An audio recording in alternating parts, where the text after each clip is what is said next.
오늘 하나님께서 우리들에게 주시는 말씀 빌립보서 2장 12절 13절 말씀입니다. 빌립보서 2장 12절 13절 말씀입니다. 우리 함께 한 목소리로 봉독하도록 하겠습니다. 하나님의 말씀을 듣습니다. 그러므로 나의 사랑하는 자들아, 너희가 나 있을 때뿐 아니라 더욱 지금 나 없을 때에도 항상 복종하여 두렵고 떨림으로 너희 구원을 이루라. 너희 안에서 행하시는 이는 하나님이시니 자기의 기쁘신 뜻을 위하여 너희에게 소원을 두고 행하게 하시나니. 아멘. 네, 우리 사경에 이제 넷째 날입니다. 우리 옆에 계신 분들과 인사 한번 하십시다. 오늘 이렇게 인사했으면 좋겠습니다. 여러분 고생하셨습니다. 축복합니다. 사랑합니다. 여러분 고생하셨습니다. 사랑합니다. 축복합니다. 한 번 더 하십시오. 여러분 고생하셨습니다. 사랑합니다. 축복합니다. 예, 오늘 처음 나오신 분은 굉장히 민망하죠. 예, 이런 인사 이거 원래 4일 다 나오신 분들이나 한 3일쯤 나오신 분들 이렇게 들어야 되는 인사인데 민망할 수 있을 것 같습니다. 그래도 뭐 오늘 오신 것이 여러분들의 축복이라고 생각하시면 좋을 것 같아요. 네, 제가 사경회를 하면 이제 말씀이 올라가거든요. 올라가는 거 혹시 아세요, 여러분? 유튜브에? 예, 바로바로 그냥 그날 새벽이면 올라가요. 그래서 봤더니 짧은 시간 안에 뭐 하고 싶은 얘기가 많아서 엄청 빨리 하더라고요. 와, 제가 최근 들어서 가장 이 사경의 3일 동안 거의 날아가듯이 말씀을 전하고 있다는 걸 제가 발견을 했어요. 그래서 오늘은 조금 천천히 해보려고 그러는데 될까 모르겠습니다. 하고 싶은 얘기가 이 사경의 안에 너무 많아서 열심히 날아가더라고요. 제가 소설을 좋아해요. 이제 요즘은 소설을 참 많이 못 읽는데 그래도 간혹 예전에는 좀 읽었고, 한동안 제가 목회에 막 너무 애를 쓰다 보니까 책을 그냥 몰아서 읽는 버릇이 생겼어요. 그래서 몰아서 읽는다는 얘기는 제가 이제 쉴 때 이렇게 휴가 때나 이럴 때 몰아서 책을 읽는 거예요. 그러면 보통 한 달이면 약 한 30권의 책을 읽습니다. 20권에서 30권 이렇게. 그걸 평상시에는 책 읽을 짬을 못 내면서 살아가는데 책 읽을 짬을 못 내면서 살아가다 보니까 너무 솔직히 속이 너무 답답해요. 뭐 1년에 한 권도 안 읽는 분들은 이게 무슨 의미인지 몰라요. 무슨 기분인지. 그렇죠? 손 들어보세요. 뭐 1년에 한 번도 안 읽으시는 분. 아니란 얘기지 이게. 혹시 나란 얘기는 아니지? 네. 그러다가 한 달 전서부터 책을 조금씩이라도 좀 읽어야 되겠다. 정말 조금씩이라도 읽어야 되겠다. 대신 다른 시간을 좀 줄여보자 하는 생각으로 이제 책을 좀 읽기 시작했고, 소설을 한 2권 읽었어요. 이 소설, 좋은 소설가의 책들을 읽다 보면 정말 저는 감탄하지 않을 수가 없습니다. 어떻게 이런 글을 쓸 수 있을까? 감탄이 막 나와요. 책 한 권에 녹아있는 이 시작부터 그 짧은 단편이면 단편, 장편이면 장편, 그 한 권에서 이 글을 마무리하는 힘, 끌어가서 마무리하는 힘 같은 것들을 보면 야, 정말 대단하다 이런 생각이 안 들 수가 없습니다. 이 끌어가는 힘도 그런데 또 이 문장 속에 녹아있는 이 작가의 그 마술 같은 표현력 있잖아요. 그런 거 보면 도대체 얘는 뭘 먹어서 이렇게 표현을 할 수 있지? 라는 생각이 들게 돼요. 전업 작가는 그래서 이래서 하는구나, 글은 아무나 쓰는 게 아니구나 라는 생각을 글을 읽을 때마다 하게 돼요. 우리 교회에서 간혹 저한테 목사님도 뭐 책을 한 권 내보시면 어때요? 이러신 분들이 간혹 있어요. 이분들이 이 책이 어떻게 해야 팔리는지를 몰라서 그러시는 분들인 거예요. 그냥 여러분이 한 10,000권 사줄 생각 아니면 그런 얘기를 하지 마십시오. 내가 10,000권 사서 더 뿌려주겠다 이런 생각 아니면 그런 생각 안 하시는 게 좋아요. 제가 이제 성경을 읽을 때 그런 감탄을 하는 부분들이 조금 있어요. 어떤 성경에서 그런 감탄을 간혹 하게 되냐면, 제가 신명기 읽을 때 신명기의 구조를 보면서 그런 감탄을 해요. 또 사도행전을 읽으면 사도행전의 구조를 보면서 그런 감탄을 하기도 해요. 그리고 바울서신에서도 그럴 때가 있는데, 우리가 읽고 있는 이 오늘 빌립보서 2장 1절부터 18절 말씀, 이 말씀도 보물을 찾는 것처럼 그런 마음으로 제가 늘 읽어나가는 글이기도 합니다. 정말 뛰어난 글쓰기 실력을 보여주는 책이 이 빌립보서 중에서도 2장 말씀이라고 저는 그런 생각이 들었어요. 예수 그리스도의 삶을 모범으로 보면서 소개하는 방법론, 그 수사학적인 방법론도 뛰어날 뿐만 아니라 문장 하나하나에 들어있는 기교도 굉장히 뛰어나고 따라하기 힘든 그런 최고의 글이라고 생각이 들어요. 게다가 이 전체 내용 속에 있는 균형 잡힌 영성, 예수 그리스도를 전하고자 하는 영성도 우리가 따라가기 힘든 정도의 표현 방법을 가지고 쓰여져 있어요. 그 네 번째 책을 저희가 오늘 보고 있는 겁니다. 제가 말씀이 부족해서 여러분들이 그렇게 느끼지 않았다면 오늘부터 또 집에 다시 가셔서 이 말씀 곰곰이 다시 한번 묵상하시면서 한번 읽어보십시오. 그 안에 들어있는 하나님의 우리들에게 주시고 하시는 말씀의 감격이 고스란히 살아날 수 있을 것으로 믿습니다. 꼭 읽어보십시오. 근데 이 빌립보서를 써나가는 바울은 사실은 즐거운 마음으로 이 글을 쓴 사람이 아니에요. 지금 바울은 마음 한구석이 좀 비어있는 상태예요. 왜 그러냐면 자신이 얼마나 더 살게 될지 알 수가 없거든요. 빌립보를 내가 한 번 더 방문할 수 있을지 없을지, 빌립보서 마지막을 보면 아마 방문할 수 없다는 생각을 가지고 이 글을 쓴 것 같아요. 아마도 내가 이 글이 너희들에게 보내는 마지막 글일 수밖에 없겠다는 생각을 가지고 이 글을 쓰고 있다는 겁니다. 그러니 이 글은 어쩌면 마지막이라는 생각 때문에 그가 전하고 싶은 마음이 잘 녹아있을 뿐만 아니라, 그리고 그가 전하고자 하는 글에 힘이 있는 글이기도 하고요, 하나님께 이 빌립보 교회를 맡기고 싶어하는 마음이 깊이 담겨 있는 그런 글이기도 합니다. 그런 마음을 가지고 12절 말씀에서는 이렇게 말씀하세요. 너희가 나 있을 때뿐만 아니라 더욱 나 없을 때에도 항상 복종하여 두렵고 떨림으로 너희 구원을 이루라, 이렇게 말씀하세요. 여기서 굉장히 오늘 오해하면 잘못 해석할 수 있는 말씀이 있어요. 우리가 구원에 대해서 얘기하잖아요. 그럼 구원에 대해서 얘기하면 우리가 지금 누리는 현재적 구원이든 장차 누릴 수 있는 미래적 완성의 구원이든, 이 구원은 처음부터 끝까지 다 하나님의 주권이라고 우리들이 분명히 고백하고 믿고 있잖아요. 여러분, 구원은 하나님의 주권 맞습니까? 네, 맞아요. 여러분, 이게 우리 교회의 특징인 것 같아요. 그죠? 이때 되면 아멘 하지 않아요? 보통 다른 교회는? 근데 우리 교회는 다 뭐라 그래요 지금? 네, 신기하네. 야, 어디서 배운 건지 잘 모르겠지만 하여튼요, 맞아요. 하나님의 주권이에요. 하나님께서 아무런 자격도 없는 자들에게 주시는 은혜의 선물로 인해서 오늘 이 자리에 우리의 구원이 있는 겁니다. 믿으십니까? 여러분, 빌립보서 12절, 오늘 2장 12절 말씀은요, 이 하나님의 주권을 뭐라고 얘기하냐면 두렵고 떨림으로 너희 각자의 구원을 이루라, 이렇게 말씀하고 있단 말이에요. 두렵고 떨림으로 너희 각자의 구원을 이루어라. 구원이 명령법으로 주어졌어요. 너희가 이루어라. 그렇으면 그 책임이 명령을 듣고 있는, 지금 여기서는 빌립보 교인들, 그리고 지금이라면 우리들에게 책임이 있다는 것을 말하는 것일 수 있어요. 당연히 이 문법적으로라면 그렇지 않겠습니까? 너희 구원을 이루라 라고 얘기한다면 구원을 이루는 주체가 그 명령을 받은 우리들, 사람이 될 수 있는 거예요. 여러분, 그러면 이 말씀이 잘못됐든지 우리가 정말 구원을 결정하는 주체가 될 수 있을지, 이 둘 중에 하나를 우리는 지금 선택해야 될 것 같아요. 어떤 걸 선택하시겠습니까? 그냥 제가 얘기해 주길 기다리는 거죠? 네, 뭐 당연하지 않겠어요?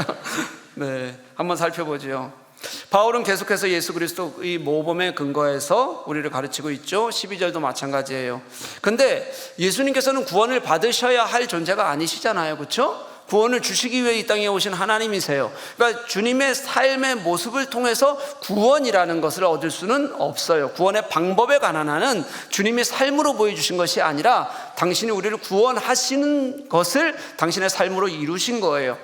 그러니까 우리가 너희가 구원을 이루라라고 말씀하실 때는 이 이루라는 단어가 왜 쓰여졌는지를 잘 알 필요가 있다는 거예요. 이거는 예수님께서 우리들에게 보여주신 것이 아니니 너희들에게 책임이 있다는 얘기로 들리잖아요. 이 이루라는, 구원을 이루라고 얘기할 때 이 이루라는 단어는 바울 서신 외에는 이 단어를 쓰는 서신이 없어요.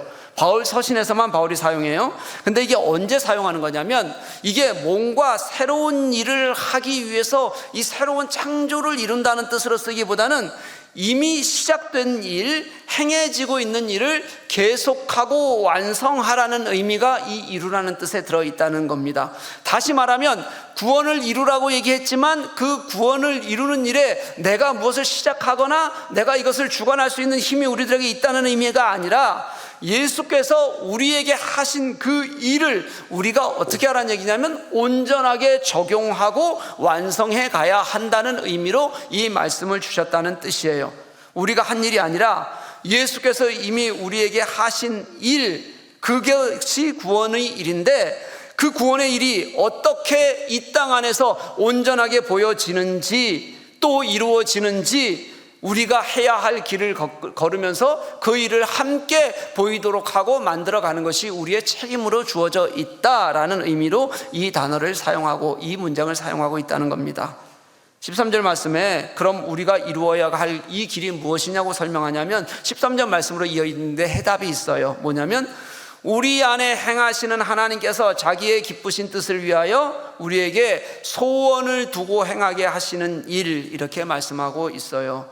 바울이 인간의 책임이라는 게 있는 거예요. 여러분, 인간에게 책임이 있어요? 없지 않아요. 하나님 나라를 살아가는데 우리가 책임이 있는데 이 책임을 구원의 문제에서 우리 홀로 지라고 하는 것이 아니라 이미 하나님께서 시작하신 일을 우리 보고 다 마무리하라는 일도 아니고요, 오히려 하나님이 시작하시고 하나님이 기뻐하시는 일로 하나님께서 이미 이 땅을 만들어가고 계신다는 거예요. 오늘 말씀의 핵심은 이겁니다. 뭐냐면 이 인간의 책임을 배제하지 말라는 거고요, 하나님이 구원을 위해서 우리 인간을 통해서 이루어 가시는 그 일, 인간을 통해서 구원을 이루어 가시는 일에 너희들이 동참해야 된다는 거예요. 바울은 이렇게 인간의 해야 될 일과 하나님이 이미 하셔서 우리 속에서 일하시는 것, 이 두 가지 속에서 어떤 것도 포기하지 않아야 하나님 나라가 이 땅 안에서 이루어질 수 있다는 것을 가르쳐 주고 있다는 뜻입니다.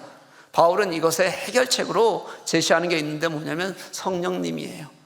오늘 말씀에 나오지 않지만 바울은 이 말씀의 해결책이 성령님이라는 것을 서신 속에서 굉장히 많이 보여줘요. 바울에게 있어서 성령님은 그리스도인의 신분의 증거 같은 겁니다. 당신이 그리스도인입니까? 그럼 당신 속에 일하시는 성령님을 보여주십시오, 이거예요. 성령 없는 신자는 없다는 겁니다. 성령은 구원의 보증입니다. 성령은 예수 믿는 자들, 신자들에게 내주하셔서 신자들을 통해서 일하시는 하나님이십니다. 신자 안에 계시면서 신자를 신자답게 살 수 있도록 도우시는 분, 그분이 성령님이십니다. 그러니 구원을 이루라는 말은 성령께서 우리 안에 계셔서 우리의 구원을 이루어 가시도록 성령께 전적으로 우리를 맡겨라, 신자의 삶을 살아갈 것을 명령하는 구절이 너희 구원을 각자 이루라고 말씀하시는 거예요. 여러분, 이 방법이 우리가 읽었던 본문에 이미 여러 번 나와 있어요. 1절부터 4절까지는 신자로서 살아가야 될 동기와 마음에 관한 권면을 이미 해주셨고요, 5절에서 8절 말씀에서는 이 권면을 위해서 너희들이 어떻게 하면 그 길을 살아갈 수 있는지를 예수 그리스도가 이곳에 낮아지셔서 온전히 내려오셔서 우리들에게 보여주신 모범이 무엇이었는지를 우리들에게 가르쳐 주시면서 우리에게 이 길이 무엇인지를 설명하셨어요. 그리고 오늘 우리가 읽었던 본문에서 어떻게 구체적으로 살아야 될지, 살아가는 방법에 대해서, 그리고 이것을 어디서 우리가 힘을 얻어야 하는지, 왜 이래야 되는지, 더 이상 우리가 그 예수 그리스도의 본을 보고서도, 그 예수 그리스도가 이 땅 안에서 하신 일을 보고서도 안 된다고 하거나 안 한다고 하지 말고 너희가 직접 이 일에 이루는 일에 나서야 하는데, 그 나서야 하는 이 일의 핵심이 뭐냐면 너희 속에 이미 하나님께서 일하시고 계시다는 것을 잊지 말라는 거예요. 여러분, 사랑하는 교회 여러분, 우리가 무엇인가 해야 되잖아요. 여러분들의 몫으로 하나님께서 던져놓으신 것이 아니라 이미 여러분 속에 하나님께서 당신의 기뻐하시는 일을 하고 계신다는 것을 기억하시는 저와 여러분 될 수 있기를 간절히 소망합니다. 그래서 더 할 수 있는 거예요. 이걸 할 수 있는 방법, 우리의 마음가짐이 있어야 되잖아요. 이 마음가짐이 무엇인지를 오늘 말씀에서 가르쳐주는 단어가 뭐냐면 두렵고 떨림이에요. 오늘 사도 바울이 뭐라고 말하냐면 12절 말씀을 보니까 나 있을 때뿐 아니라 더욱 나 지금 나 없을 때에도 항상 복종하여 두렵고 떨림으로 너희 구원을 이루어라, 이렇게 얘기해요.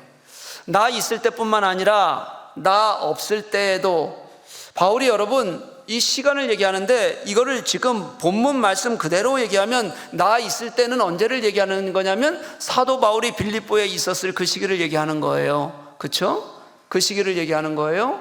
그리고 사도 바울은 이 빌립보를 이미 2번을 다녀갔기 때문에 2번 있었던 적이 있어요.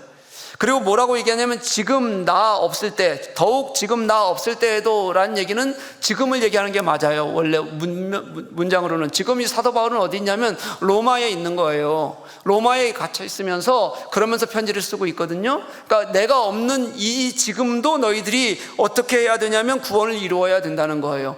근데 지금 나 없을 때에도 이것이 이 뒤로 넘어가면, 이 말씀의 뒷부분으로 넘어가면 어떤 의미를 가지고 있느냐면, 사실은 지금 현장 속에서 없는 것도 그렇지만 이 말씀에는 앞으로 내가 너희들을 더 이상 볼 수 없을지라도 라는 것이 이 말씀의 의미 속에 분명히 들어져 있는 겁니다. 무슨 뜻이냐면 이제 앞으로 되어질 시간이 그들에게 훨씬 중요하다는 거예요. 사도 바울을 만났던 시간, 그것도 중요해요. 그래서 그들이 예수님을 만났어요. 예수님을 믿었어요. 여기 있는 우리들처럼요. 근데 이제 사도 바울이 없는 그 시간이 된다고 할지라도 이제 더 이상 사도 바울이 그들을 볼 수 없는 시간, 더 이상 이제는 만날 수조차 없는 시간, 다시 말하면 사도 바울이 죽었을 때를 얘기하는 거예요. 사도 바울이 죽는 그 순간이 돼서 더 이상 사도 바울이 이 땅에 없을지라도 그 시간을 더 중요시 여기고 너희의 구원을 이루는 일을 어떻게 하라고 얘기하는 거냐면 두렵고 떨림으로 이루어라, 이렇게 얘기해요. 여러분,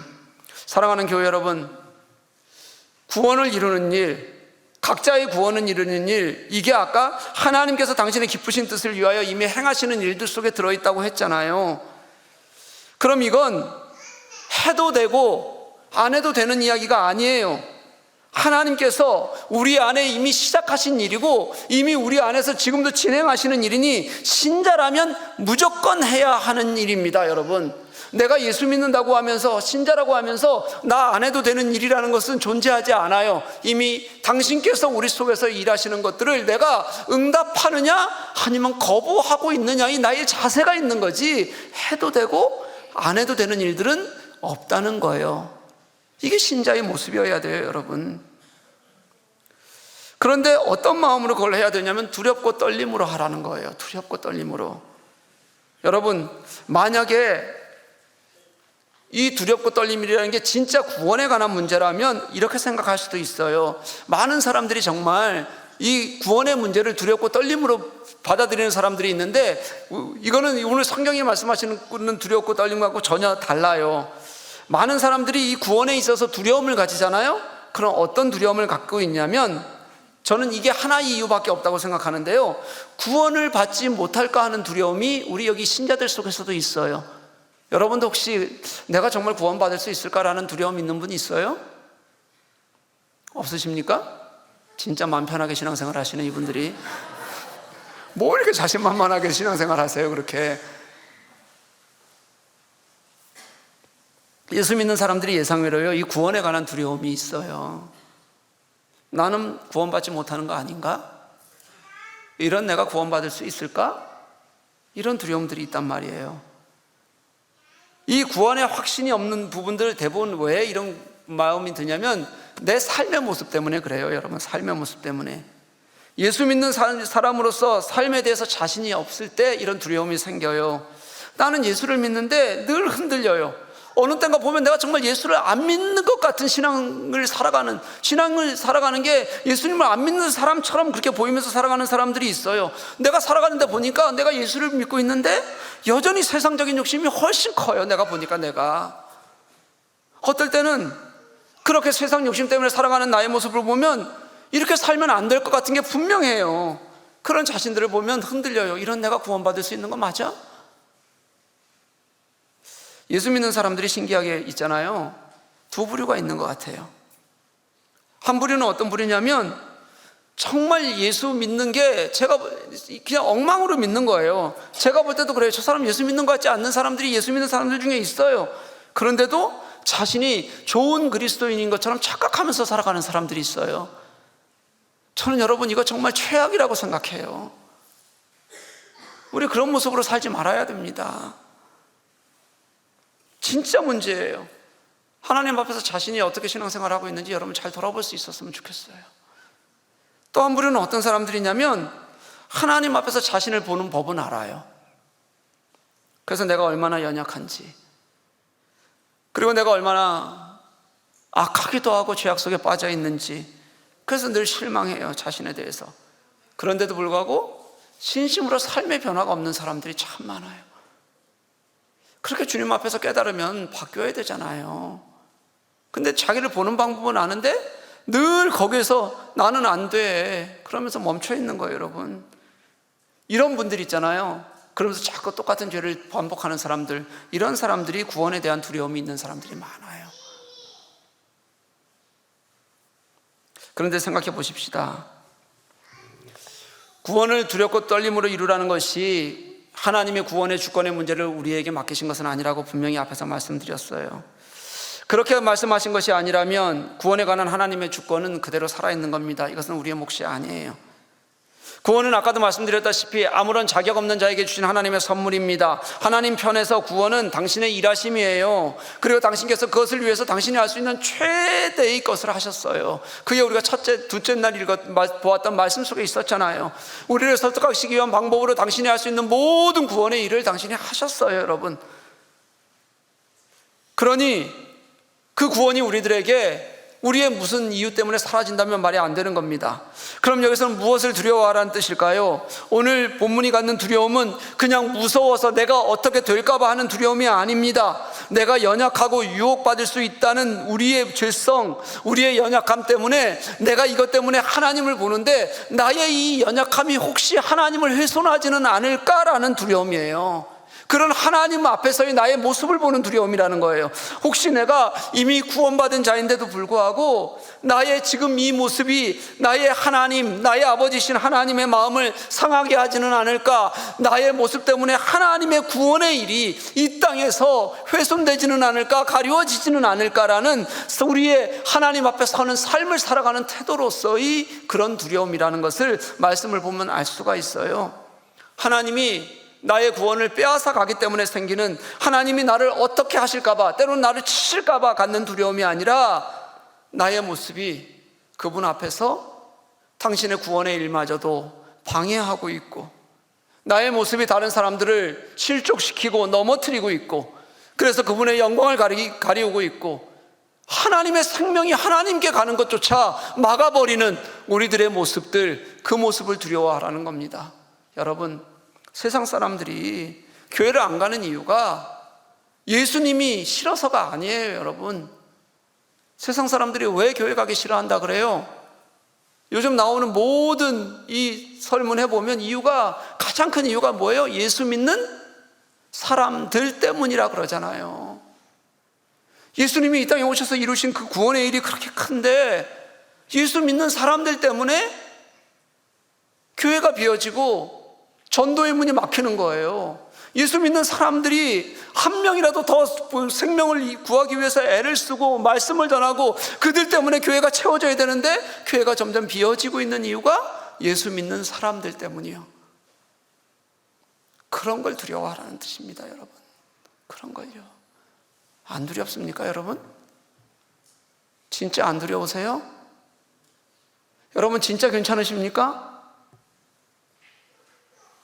여러분, 하나님이 시작하신 이 땅을 위해서 시작하신 그 하나님이 기뻐하시는 일, 하나님 나라를 위한 일, 구원의 일들이 우리 때문에, 나 때문에 가려지지 않을까 두려워하는 마음, 그 떨림으로 우리가 이 땅을 살아가야 하는 것, 그게 주님께서 우리들에게 가르쳐 주시는 말씀이에요. 그래서 바울이 13절 말씀에서 너희 구원을 두려움과 떨림으로 이루라. 이미 너희 안에 일하시는 분은 하나님이시기 때문이다. 그렇게 말씀하고 있는 겁니다. 우리가 할 일을 내가 주도적으로 하는 것이 아니라 내 안에 일하시는 하나님의 일하심에 반응하는 것, 내가 무엇을 하겠다고 발버둥 치는 것이 아니라 그 발버둥이 내 안에 일하시는 하나님이 어떻게든 영광 가운데 드러나고 그분이 드러나는 것을 통하여서 이 땅에 구원이 이루어지는 것, 그것을 위해서 너희들 두려워하고 떨어야 한다 말씀하고 있는 겁니다. 사랑하는 교우 여러분, 하나님이 우리 속에서, 여러분 마음 속에서 이미 역사하고 일하시는 것을 믿으십니까? 그분이 나의 삶을 변화시키실 것을, 내적 변화를 일으키실 것을 믿으십니까? 내가 그분께 반응하면 그분께서 나를 그냥 두실 리가 없어서 두렵고 떨리는 마음으로 그분 앞에 나의 마음을 열면 내 안에 계신 성령께서 일하실 것을 여러분 확신하고 살아가는 저와 여러분 될 수 있기를 간절히 소망합니다. 우리의 반응은 이미 내 안에 당신이 기뻐하시는 일을 시작하신 하나님의 일을 두려움으로 이루어가는 것, 내 마음속에서 그를 두려워하는 것입니다. 그것이 우리의 반응이어야 합니다. 하나님께서는 이미 우리의 구원의 길을 여셨어요. 우리의 구원을 이미 이루신 분이십니다. 이 땅에서 당신이 기뻐하시는 일을 이미 이루어가고 계십니다. 시작하셨어요. 하나님은 일을 하고 계십니다. 포기하지 않으실 것입니다.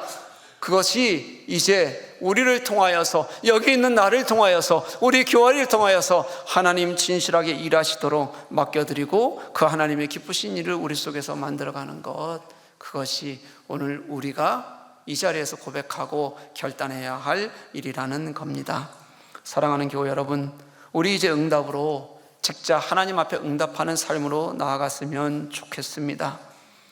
이제 우리의 삶이 하나님께서 기뻐하시는 뜻에 들어가 있는지, 내가 그 삶을 살아가는데 정말 두려움과 떨림을 가지고 살아가고 있는지, 내가 하나님을 높이기 위해서, 정말 하나님이 높아지는 것을 위해서 내 삶을 걸어가는 길에 내가 오늘도 서 있는지, 여러분 늘 스스로 질문하고 그리고 그 질문 속에서 답을 얻는 저와 여러분이 되었으면 좋겠습니다. 오늘 이 말씀이 내 속에서 내가 두려워하고 떨어가야 하는 것이 나의 어떤 삶인지, 이게 어떤 느낌인지를 여러분, 내가 진짜 주님을 마주했을 때 이제는 우리가 깨닫고 느낄 수 있었으면 좋겠어요. 알았으면 좋겠어요. 하나님께서 이미 내 안에 당신이 선하시고 기뻐하시는 뜻을 따라 일을 시작하셨는데 그 하나님의 일을 내가 어떻게 대하고 있는지, 이것은 하여도 되고 안 해도 되는 일이 아니라 그랬잖아요. 어떻게 대하고 있는지 내가 그 나의 모습을 돌아보면서 이제는 인정하자, 고백하자. 하나님께서 이미 내 안에 일을 시작하셨다. 당신이 기뻐하시는 일을 이미 시작하셨으니 내가 어떻게 해야 될지 나의 하나님 앞에서의 자세만 남아있다는 것을 늘 돌아보고, 그렇게 내가 주님 앞에서 두렵고 떨리는 마음이 느껴지기 시작할 때, 그리고 그것을 알게 될 때, 그게 얼마나 우리 그리스도인들에게 큰 기쁨이고 감사인지를 깨닫고 살아가는 우리들이 되어져야 한다는 겁니다. 그때 저는 이 땅에 하나님 나라가 가능해진다고 믿습니다. 우리가 무엇을 한다고 해서 되는 일이 아니에요. 그러면 주님이 우리 안에 일하시는 것에 우리가 진짜 반응하고 싶어져요. 그러면 내가 지금까지 있었던 이곳에서 내 속에 그렇게 착한 일을 시작하신 하나님께서, 선하시는 일을 시작하신 하나님께서 하시는 일이 내 속에 기쁘지 않을 리가 없어요. 그러면 내 안에서 그 하나님과 함께 기쁜 일들을 함께 해나갈 수 있게 되는 겁니다. 사랑하는 여러분, 여러분 속에 일하시는 하나님의 착한 일은 무엇일까요? 없는 사람은 없습니다. 하나님께서 이미 시작하셨고 여러분들에게 주셨어요. 환경 속에서도 주셨고 이미 마음속에도 주셨고, 그게 어느 자리인지 여러분들에게 이미 알게 하실 겁니다. 마음을 열면 하나님께서 보여주실 거예요. 그 여러분 속에서 일하시는 하나님의 일에 여러분 진실하게 응답하는 저와 여러분 될 수 있기를 간절히 소망합니다. 그게 여러분 가정일 수도 있고요, 회사일 수도 있고요, 학교일 수도 있고, 그게 교회일 수도 있고요, 어디에서도, 어디일 수 있는 게 아니라 그 모든 곳에서 하나님은 이미 여러분들과 함께 그 일을 시작하셨어요. 그래서 이제는 내가 가지고 있었던 생각과 내가 가지고 있었던 마음을 넘어서서 그 지금부터 1절부터 계속해서 나왔던 마음이 있잖아요. 마음에 대해서 나오는데, 이 마음을 이제는 감정적으로만 소비하는 것이 아니라 이제는 정말 하나님이 나를 통해서 어떻게 일하실지를, 기뻐하시는 일을 통해서 어떻게 하나님이 나를 끌어가실지를 결단하고 그 하나님의 일하심에 나의 응답을 드리고 나의 마음을 맡겨서 정말 우리의 삶 속에서 그 일들을 정말 두렵고 떨림으로 해내는 우리들이 되어야 된다는 거예요. 여러분, 신앙을 이제 마음으로 하는 일은 그만두십시오. 그 일은 지금까지 했던 것만으로 여러분 충분합니다. 주님의 은혜가 우리들에게 충분하다고 고백한다면 이제는 우리의 마음속에 그렇게 은혜를 주셨던 그 주님이 내 삶 속에서 어떻게 당신의 착하신 일을 해나가실지를 기대했으면 좋겠어요.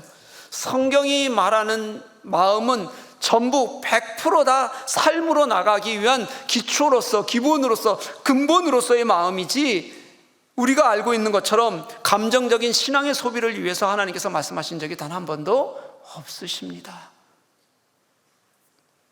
사랑하는 교회 여러분, 여러분 한 분 한 분이 각자 하나님의 선하신 뜻에 응답하는 삶을 살기를 간절히 축복합니다. 그냥 두지 않습니다. 예수님께서 보이셨던 본, 그분이 얼마나 내려가셔서 바닥까지 서셨는지, 그분이 얼마나 고통당하셨는지, 그 분이 우리들을 설득하셨던 그 마음을 우리가 깨닫고 알아야, 이해해야 됩니다. 그리고 그렇게 무너진 곳에 계셨던 주님인 줄 알았더니 그분이 다시 높여지셔서 하나님께서 그분을 그렇게 끌어올리셔서 영광 중에서 우리를 보게 하시고 우리의 삶 안에서도 당신의 영광을 보이게 하시는 그 주님을 만날 수 있을 때 이것이 가능해지는 일입니다. 사랑하는 교회 여러분, 그 일을 묵묵히 여러분의 자리에서 행해 나가는 그런 여러분이 되십시오. 그때 하나님은 여러분들 통하여서 더 큰 하나님의 나라를, 그리고 하나님이 기뻐하시는 일들을 결국은 실현해내시고 구원을 이루어 가실 거예요. 저는 목회자이기 때문에 우리 교회가 찾는, 우리 교회가 해야 할 하나님이 기뻐하시는 뜻을 늘 고민하고 생각하면서 살아갑니다. 그 하나님이 기뻐하시는 뜻이 건강한 교회에 있다, 선교적 마을 교회에 있다, 그런 교회를 위해서 함께 해나가자 여러분들에게 늘 소망하고 같이 여러분들이 그 일을 하나님의 뜻 안에서 함께 해오가기를 여러분들에게 늘 권면합니다. 그리고 올해 하나님이 기뻐하시는 뜻을 쫓아서 다시 한번 우리가 그런 건강한 교회를 향해서 분립 개척을 하자, 그렇게 여러분들에게 제안하고 그렇게 기도를 시작했습니다. 저는 우리 교회가 하나님께서 기뻐하시는 뜻을 쫓아 해나가야 할 일, 올 한 해도 쉬지 않고 끊임없이 그렇게 그 길에 서 있으면서 우리가 함께 하나님의 구원을 이루어 가기 위해서 애쓸 것입니다. 저는 그것이 하나님께서 내게 주신 믿음이고 내게 주신 리더십이라고 생각하고, 그 기쁨을 가지고 땀 흘리며 최선을 다해서 하나님이 하실 일을 기대하며 하나님이 이루실 나라를 위해서 앞서 나가고 여러분과 함께 같이 나가자고 여러분들을 계속해서 격려하고 세워갈 것입니다. 사랑하는 교우 여러분, 아무리 힘들어도 우리가 예수님이 계속해서 내려가셔서 감당하셨던, 하나님이 우리를 설득하시고자 하기 위해서 하셨던 그 예수 그리스도의 낮아지심을 생각하면 왜 못하겠습니까? 그 십자가를 생각하면 우리가 해야 될 모든 일들 속에 하나님이 도우실 것이라는 확신을 우리가 어떻게 버릴 수 있겠습니까? 그리고 이것이 우리가 하는 것이 아니라 다시 영광 중에 끌어올려 주셔서, 그리고 그 속에서 우리의 힘이 되시고 능력이 되셔서 지금 우리를 그 선하신 길로 인도해 가시는 하나님의 역사가 우리들에게 있다고 우리가 믿는다면, 고백한다면 우리가 모든 일들을 그 하나님 안에서 감당하게 될 것을 믿습니다. 여러분, 우리 그 은혜를 함께 감당해 갔으면 좋겠습니다. 이 일을 우리가 하는 것이 아니라 그 일을 우리 안에 행하시는 하나님, 당신의 기쁘신 뜻을 위하여 이미 시작하셨고 오늘도 포기하지 않으시는 그 하나님 때문에 우리가 그 하나님의 일하심에 응답하겠습니다. 순종하겠습니다. 하나님의 구원의 일에 내가 함께 나아가겠습니다. 고백하며 나아가는 그런 우리가 될 수 있기를 간절히 소망합니다. 사랑하는 교우 여러분, 우리 교회는 머물러 있지 않으려고 노력합니다. 앞으로도 계속해서 제가 주님의 말씀을 들고 서 있는 순간은 우리의 하나님께서 기뻐하시는 뜻을 멈추지 않고 갈 것이라고 여러분들에게 분명히 말씀드릴 수 있습니다. 하지만 아무리 해도 이것이 우리의 힘으로 하는 것이라면, 우리가 무엇을 드러내기 위해서 하는 것이라면 조금만 가만히 있어도 사그라들어 버리고 아무런 힘도 되지 못할 그런 것임을 저는 잘 압니다. 그래서 이것이 우리가 하는 일이 아니라 하나님께서 기뻐하시는 그 일에 끊임없이 우리가 응답하고 당신과 함께 걷는 길이어야 한다고 그렇게 믿습니다.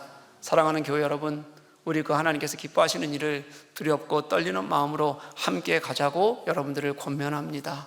우리 그 일길에서 우리가 같이 주님을 바라보고 그 주님의 일하심 속에 기뻐하자고 여러분들을 함께 그렇게 권면합니다. 사랑하는 교회 여러분, 우리 그 일하시는 하나님을 경험하고 그 기쁨이 나의 기쁨이 되는 저와 여러분 될 수 있기를 주님의 이름으로 간절히 축복합니다.